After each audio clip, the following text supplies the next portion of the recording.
बिस्मिल्लाहिर्रहमानिर्रहीम। अस्सलामु अलैकुम वरहमतुल्लाहि वबरकातुहू। मैं हूं शमीम अहमद और आपको JQ proper guide YouTube channel पर खुश आमदीद कहता हूं। आज मैं आपके लिए लेकर आया हूं इनकम टैक्स लॉ का ट्यूटोरियल। और आज के ट्यूटोरियल में क्या है उसकी तरफ चलते हैं। Today's outline. आज की आउटलाइन में शामिल है persons required to file income tax return. Income tax return किन लोगों पर फाइल करना रिक्वायरमेंट है। Deadline to file income tax return. Income tax return कब तक फाइल करना होता है। तफसील के साथ पढ़ते हैं इन दोनों टॉपिक को। टॉपिक नंबर 1 है आज का persons who are required to file income tax return.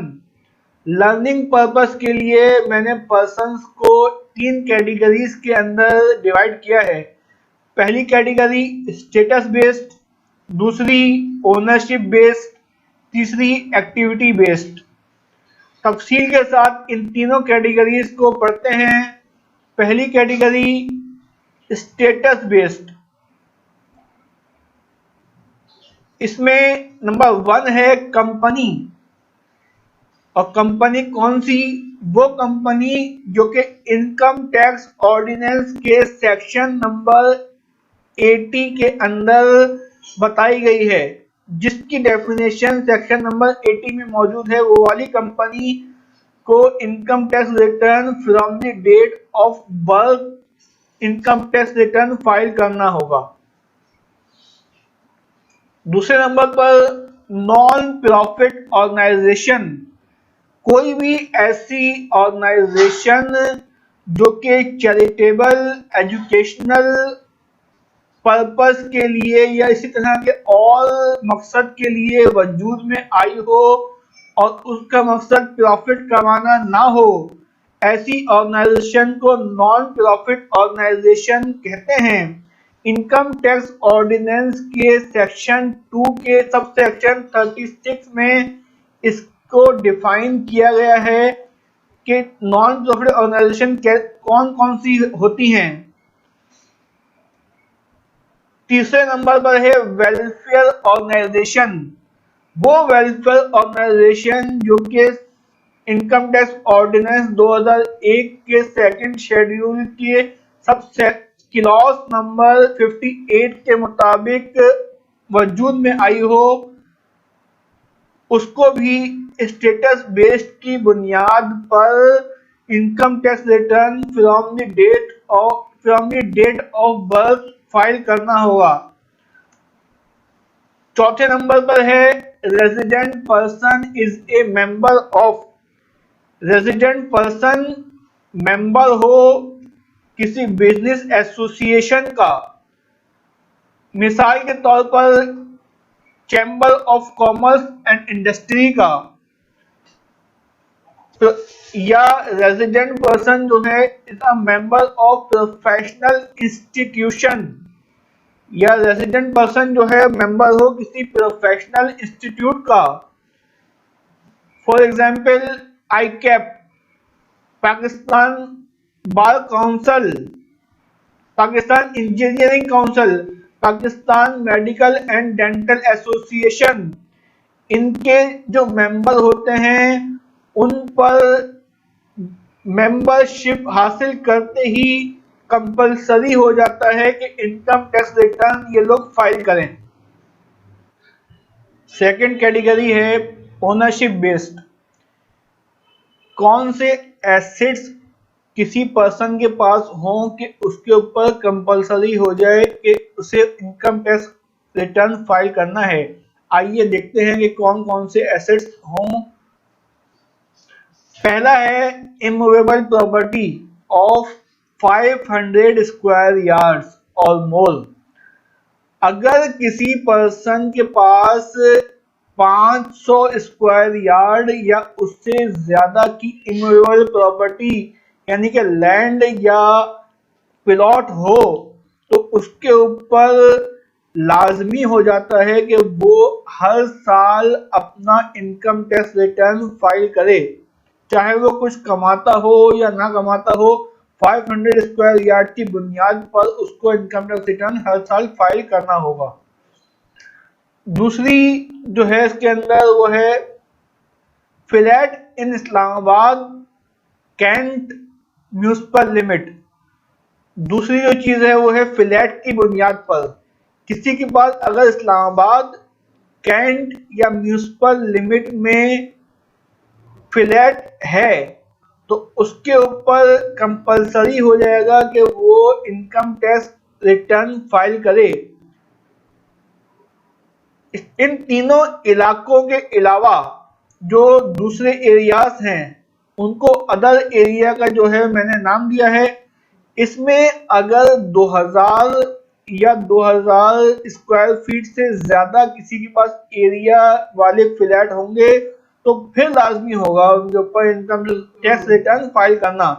अगर किसी के पास 2000 स्क्वायर फीट से कम का फ्लैट होगा तो उस पर इनकम टैक्स रिटर्न फाइल करने की रिक्वायरमेंट नहीं होगी। Motor vehicle more than 1000 CC capacity engine, अगर किसी के पास मोटर व्हीकल है और वो मोटर व्हीकल ऐसी है जिसके इंजन की कैपेसिटी 1000 सीसी से ज्यादा की है तो ऐसे शख्स पर भी इनकम टैक्स रिटर्न फाइल करना कंपलसरी होगा।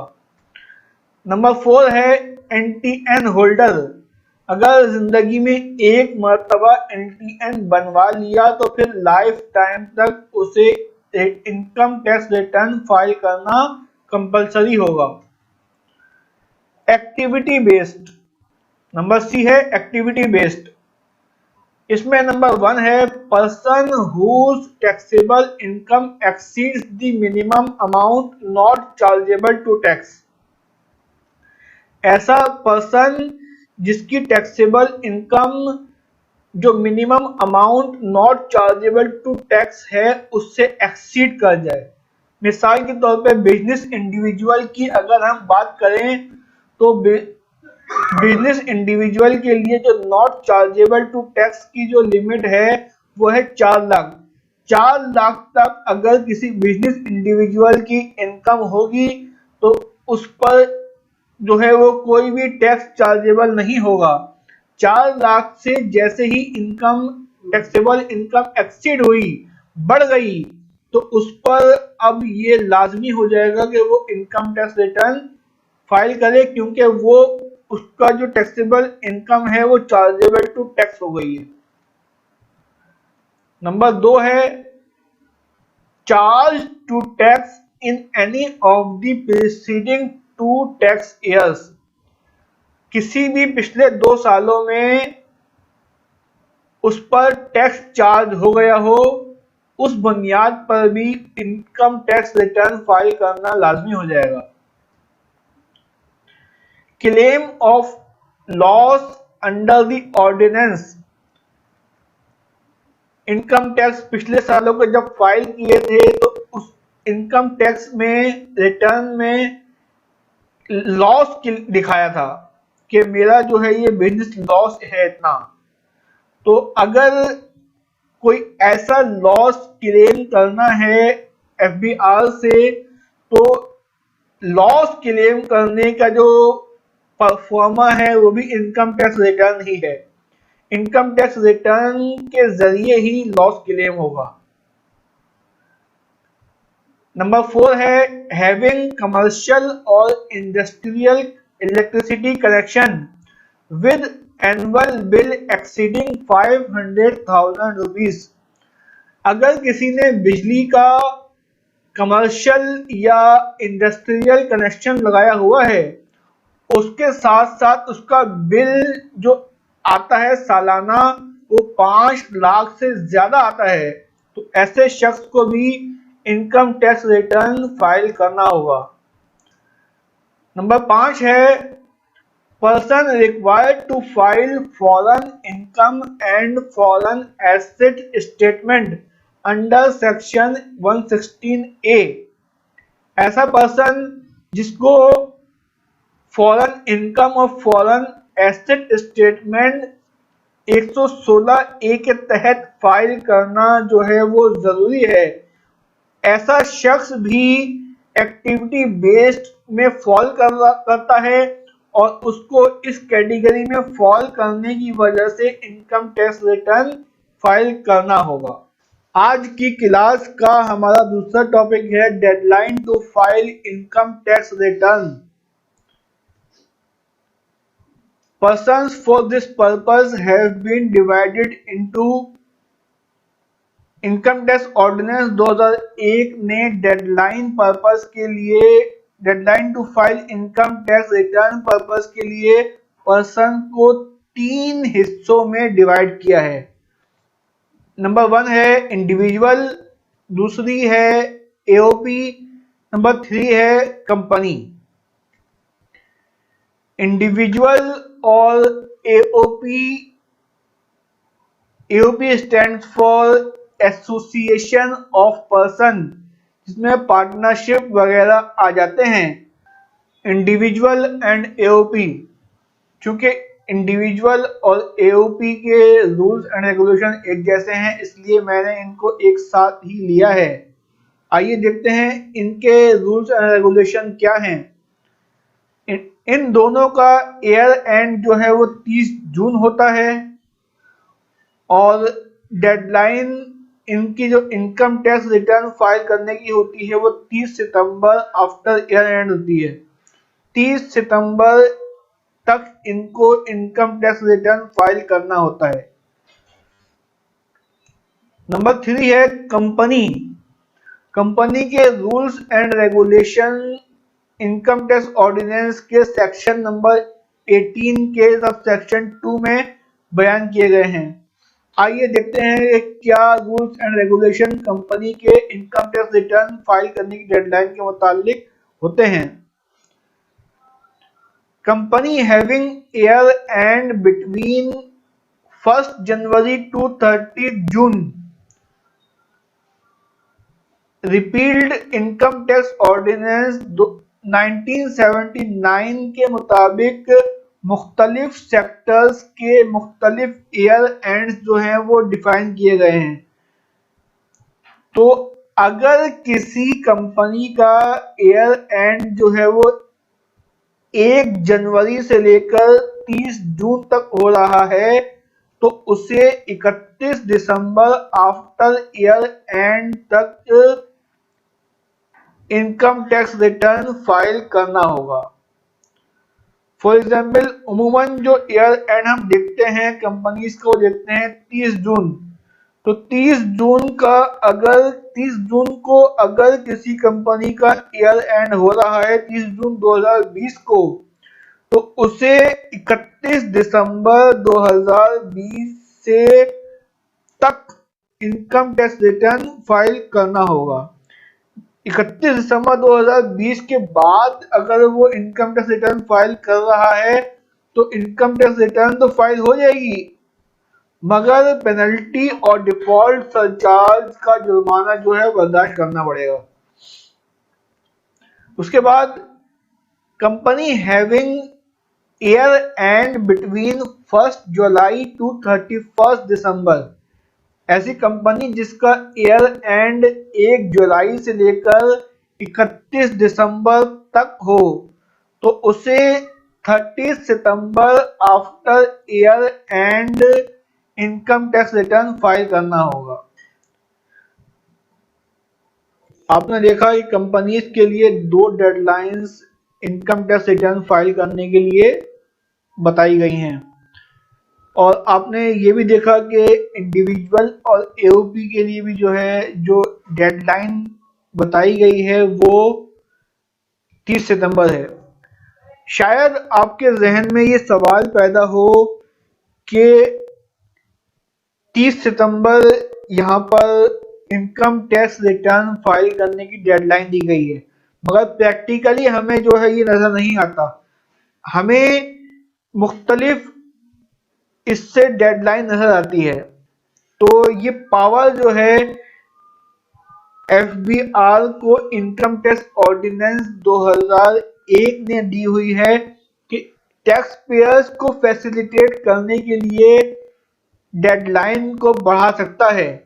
तो पिछले 2-3 सालों से हम यही देखते हुए आ रहे हैं कि ये पावर इस्तेमाल करते हुए एफबीआर टैक्स पेयर को फैसिलिटेट करने के लिए टैक्स रिटर्न फाइल करने की डेडलाइन बढ़ाता हुआ आ रहा है। तो ये कोई कॉन्ट्रडिक्शन नहीं है, बल्कि ये इस पावर की वजह से है जो कि इनकम टैक्स ऑर्डिनेंस 2001 ने एफबीआर को प्रोवाइड की है। तो ये तो था आज का हमारा लेक्चर।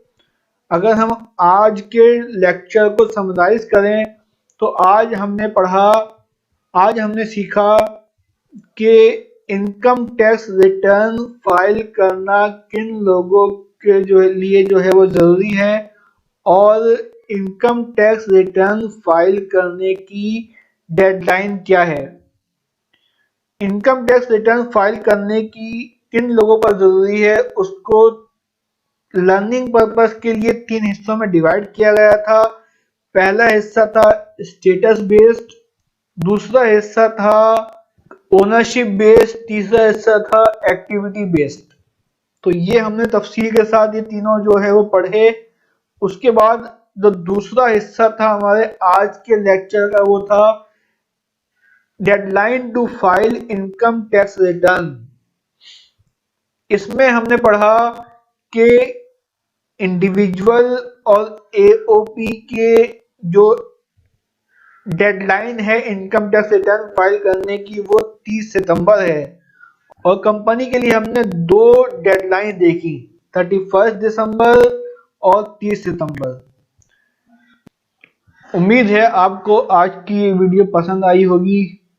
ऐसी ही मज़ीद वीडियो हासिल करने के लिए और हमें मोटिवेट करने के लिए हमारे चैनल जेक्यू प्रॉपर गाइड को सब्सक्राइब करें, ताकि हम आइंदा भी इस तरह की और इससे मज़ीद अच्छी इंफॉर्मेटिव वीडियो आपके लिए ला सकें।